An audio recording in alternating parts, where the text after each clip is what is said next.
দক্ষিণ চট্টগ্রামের সাতকানিয়ায় এসএসসি ও দাখিল পরীক্ষায় প্রকাশিত ফলাফল পর্যালোচনা ও শিক্ষার মান উন্নয়নে শিক্ষা প্রতিষ্ঠান পরিচালনা পরিষদ এবং শিক্ষকদের সাথে এক মতবিনিময় সভা অনুষ্ঠিত হয়।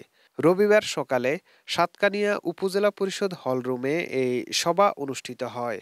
এতে প্রধান অতিথি হিসেবে উপস্থিত ছিলেন জাতীয় সংসদ সদস্য এম এ মোতালেব সিআইপি। উপজেলা নির্বাহী কর্মকর্তা মিল্টন বিশ্বাসের সভাপতিত্বে অনুষ্ঠিত এ সভায় উপস্থিত ছিলেন সাতকানিয়া উপজেলা পরিষদের ভারপ্রাপ্ত চেয়ারম্যান আঞ্জুম আরা, উপজেলা আওয়ামী লীগের সহসভাপতি অ্যাডভোকেট সাইফুদ্দিন সিদ্দিকী, জেলা আওয়ামী লীগ নেতা Nurul Afsar Chowdhury, M A Saeed, chairman Osman Ali, Abu সালে, মাহবুবুর রহমান, তাপসকান্তি দত্ত।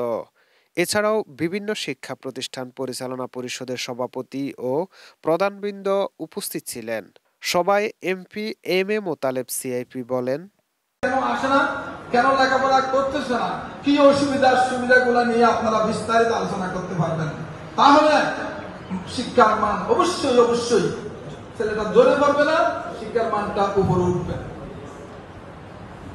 এবং আপনারা ছেলেদের ছাত্রছাত্রীদেরকে হাজিরা উপস্থিতি নিশ্চিত করবেন, যেমন আমরা করি।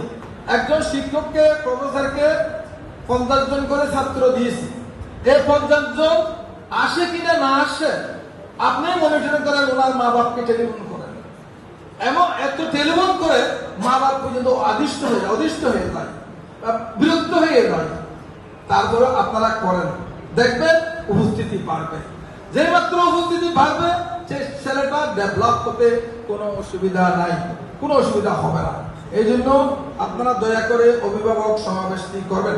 ঠিক, আপনি কথাগুলো শুনবেন এবং অভিভাবক সমাবেশ করছে কিনা, কোন স্কুলে হচ্ছে, এটা আপনাকে মনিটরিং করে আপনি এই অনুসারকে রিপোর্ট দিবেন। কেন করতে হবে এটা আপনারা বুঝতে পারছি তো। করলে সুবিধাটা হলো আপনারা, আমি জানি আসবে না, 10 জন আসুক, 20 জন আসুক। দ্বিতীয় হলো, এখানে একটা আমাদের কাগজে ভুল আছে, মাসিক ভিত্তিতে শ্রেণী কক্ষে মূল্যায়ন পরীক্ষা। এখানে আমার কাগজে